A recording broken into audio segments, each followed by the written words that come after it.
விநாயகரே போற்றி. அனைவருக்கும் வணக்கம் ஃப்ரெண்ட்ஸ். இன்னைக்கு நம்ம எங்கே திரும்பினாலும் நம்மளுக்கு வந்து சுற்றி நம்மளுடைய சொந்தக்காரங்க தான். எப்படின்னா இன்னைக்கு சனி பிரதோஷம்.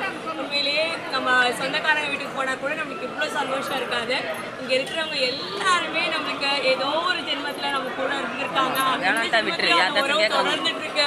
இவ்வளோ அவ்வளோ சந்தோஷமா இருக்கு. இவ்வளோ பேரை கடவுள் நமக்கு சொந்தமாக கொடுத்துருக்காங்க அப்படின்னு நினைக்கும் போது இங்க வந்திருக்கவங்க எல்லாருமே நானு நீங்க அவங்க பாக்குறவங்க எல்லாருமே இங்க எதுக்காக வந்திருக்கோம்னா இன்னைக்கு வந்து சனி பிரதோஷத்துக்காக தான் எல்லாருமே வந்திருக்கோம். அப்படி இப்படி திருப்பி காட்டுவோம். சனி இப்படி வந்துருமா சனி அந்த பாப்பா கிட்ட விட்டுருவோம். தேங்க்யூ. சனி பிரதோஷத்துக்காக வந்திருக்கோம். இங்கே எல்லாருமே வந்து க்யூவில் இப்போ வந்து அன்னதானத்துக்காக வெயிட் பண்ணிட்டு இருக்காங்க. இந்த பக்கம் பார்க்கும்போது பக்தர்கள் வந்து சில பேர் அந்த பக்கம் வந்து கோயிலில் வந்து விளக்கேற்றத்துக்கு தனியான இடம் கொடுத்துருக்காங்க. ஒரே ஒரு விஷயம் தான் நிறைய நம்ம தெரியும் ஃப்ரெண்ட்ஸ். எப்போ நீங்கள் வந்து கோயிலுக்கு வந்தாலும் சரி நீங்கள் வந்து ஒரு விளக்கை ஏற்றிடுங்க. உண்மையாலுமே உங்களுடைய வாழ்க்கையில் எல்லா கஷ்டமும் நிச்சயமாக அது போயிடும். விளக்கினுடைய ஒளி வெளிச்சத்தை கொடுக்குற மாதிரி உங்களுடைய வாழ்க்கையில நிச்சயமாக வெளிச்சம் கிடைக்கும்னு ஒரு நம்பிக்கை முதல்ல உங்களுக்கே வந்துடும். அதுக்கப்புறமா ஆட்டோமேட்டிக்காக உங்களுடைய பிரச்சனை எல்லாமே சால்வ் ஆகிடும். ஸோ அதனால தான் இப்போ அந்த இடத்துல நீங்கள் பார்த்தீங்கன்னா 1000க்கும் மேற்பட்ட வந்து நாங்கள் விளக்கு ஏற்றுறாங்க. அதே மாதிரி கோயிலுக்கு வர முடியாதவங்க நீங்கள் வீட்டையாவது அந்த பிரம்ம முகூர்த்தம் 4:30 6 சொன்னீங்க அந்த டைமில் நீங்கள் விளக்கேற்றிங்க. அப்படி முடியாதவங்க சாயங்காலம் 5:30 ஒரு 6 மணிக்குள்ள விளக்கேற்றிட்டீங்கன்னா நிச்சயமாக உங்கள் வாழ்க்கையில் பெரிய நல்லது நடக்கும். நீங்கள் நினைச்சதை விட பல மடங்கு அதிசயம் உங்கள் வாழ்க்கையில் நடக்கும். இந்த கோயில் பற்றி நான் சொல்கிறேன். இந்த கோயில் வந்து ஃபேமஸான ஒரு கோயில், எல்லாருக்குமே தெரியும். Tambaram railway station, bus stand, அப்புறம் மீனம்பாக்கம் ஏர்போர்ட்டு, இதுக்கு பக்கத்துலேயே இந்த கோயில் இருக்கு. அருள்மிகு செல்வ விநாயகர் கோதண்டராமர் திருக்கோயில்.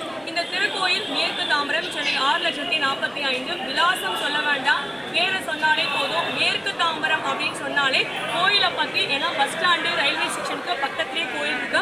அதே மாதிரி ஏர்போர்ட்டு, எங்கேருந்து வந்தாலும் சரி நம்ம கோயிலில் இந்த விநாயகரையும் இங்கே இருக்கிற தெய்வங்களையும் வணங்காமல் யாருமே போக மாட்டாங்க. அந்த அளவுக்கு விசேஷமான ஒரு கோயில் நம்ம கோயில். அக்கா வணக்கம்க்கா. இப்போ எவ்வளோ வருஷமா கோயில் வந்துட்டு இருக்கீங்க? நீங்கள் கிட்ட காட்டுமா? ரொம்ப நல்லா வரீங்க. சனி பிரதோஷமாக இவ்வளோ கூட்டமாக இருக்கு இல்லையா? சரிக்கா. எங்கேருந்து வரீங்க? நீங்கள் வந்துட்டு இருக்கீங்க. சந்தோஷம்க்கா. கோயில் பற்றி சொல்லணும்னா என்ன சொல்வீங்க? என்ன வேண்டிட்டாலும் நடக்குது. சந்தோஷம்க்கா. வணக்கம்க்கா. உங்கள் பேர் சொல்லுங்க. தள்ளி காட்டு தள்ளி நினைக்கோங்க. வணக்கம். உங்கள் பேர் சொல்லுங்கக்கா. எங்கேருந்து வரீங்க? சந்தோஷம். செல்லியம்மன் கோயிலேருந்து வருவீங்க. சனி பிரதோஷத்தினால இங்கே வந்துடுவீங்க. சரி, எத்தனை மணிக்கு வந்தீங்க? 4 மணிக்கெலாம் வந்துட்டு இருக்காங்க. ரொம்ப சந்தோஷம். தேங்க்யூ அக்கா. அப்படியே ஒரு ஹாய் சொல்றீங்க எல்லாருமே. ஹாய். எந்த ஊர்லேருந்து வரீங்க?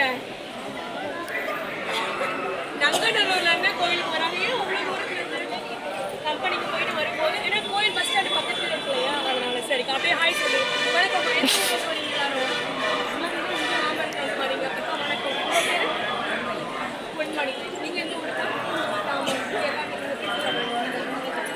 நீங்கள் கிட்ட காட்டு போட்டுருக்கீங்க. எப்போதுல இருந்து ஏதாவது வேண்டுதலா? இல்லை திருவண்ணாமலை கிரிவலம் போவீங்களா? அவங்க போகும்போது ருத்ராட்சம் போட்டுருக்கீங்களா?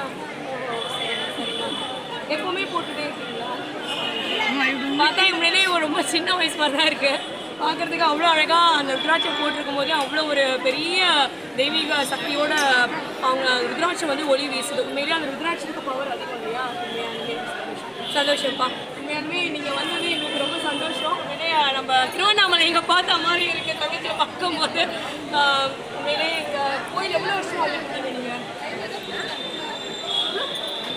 இந்த பாருங்க விளையாட்டு 11 வருஷமாக கோயில் வந்துருக்கீங்க. பார் கோயில் அங்கே நாகவல்லியம்மன் கோயிலுங்க.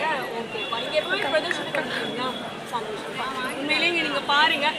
Thank you so much. தேங்க்யூ. எல்லாருக்குமே நன்றி. நம்ம கோயிலை வந்து யாரை நம்ம பேசுறது யாரை எடுக்கிறதுனே தெரியல. அந்த அளவுக்கு கூட்டம் அதிகமாக இருக்குது. காரணம் என்னென்னா இன்னைக்கு வந்து சனி பிரதோஷத்துக்கு நிறைய ஒரு சிறப்புகள் இருக்குது. என்னென்னா தேவர்கள் வந்து கடலை கடையும் போது அந்த சமயம் வந்து முதல்ல வெளிவந்தது விஷம் தான். ஏன்னா வாசுகின்னு ஒரு பாம்பை வச்சு மந்தார மலையை பெருமாள் வந்து பூர்வ அவதாரமாக எடுத்து முதுகில் தாங்கும்போது அந்த கயிறை வச்சு கடையிறாங்க. அந்த கயிறை வச்சு கடையும் போது வாசுகி அப்படின்னு ஒரு பாம்பை வச்சு கடையிறாங்க. அப்படி கடையும் போது என்ன ஆகுது? அதோடைய வெப்பம் தாங்க முடியாமல் அந்த வாசுகின்ற பாம்பு அதோடைய விஷத்தை உமிழுது. அப்படி விஷத்தை உமிழும்போது அந்த விஷமானது ஆழகால விஷமா மாறுது. அந்த ஆழகால விஷம் என்ன ஆகுதுன்னா அந்த கடலை கடந்துட்டு தேவர்களை துரத்த ஆரம்பிச்சிடும். அப்படி துரத்த ஆரம்பிக்கும் பொழுது அவங்க என்ன பண்றதுன்னு தெரியாம சிவபெருமான் கிட்ட போய் முறையிடுறாங்க. இந்த மாதிரி விஷம் எங்களை துரத்துது, நாங்க கடலை கடையும் போது நீங்க தான் எங்களை காப்பாத்துறோம் அப்படின்னு. அதுக்கு சிவபெருமான் சுந்தரர்கிட்ட சொல்லி அந்த ஆழகால விஷயத்த ஒரு உருண்டையா பண்ணி எனக்கு கொண்டு வந்து கொடுத்துரு அப்படின்றாரு. ஸோ அதனால அவரும் சுந்தரரும் அந்த ஆழகால விஷயத்த ஒரு உருண்டையை போல கொண்டு வந்து சிவபெருமான் கிட்ட கொடுத்துடுறாரு. சிவபெருமான் கிட்ட கொடுத்த உடனே அதை அவர் விழுங்குறாரு. அவர் விழுங்கும் போது உலக உயிர்கள் எல்லாமே தன்னுள்ள அடக்கம் என்பது போல அந்த விஷமானது உள்ளுக்குள்ள சென்றா நிச்சயமா உயிர்களுடைய அழிவு ஏற்படும் அப்படின்றதுக்காக இந்த கண்டம் சக்தி பார்வதி அம்மா இந்த கண்டத்தை பிடிச்சிக்கிறாங்க. ஸோ இந்த கண்டத்தோடைய விஷம் நின்று போயிடுது. இந்த விஷம் கண்டத்திலேயே நின்றுறதுனால திருநீல கண்டர் அப்படின்ற ஒரு சிறப்பு பெயரும் அவருக்கு இருக்குது.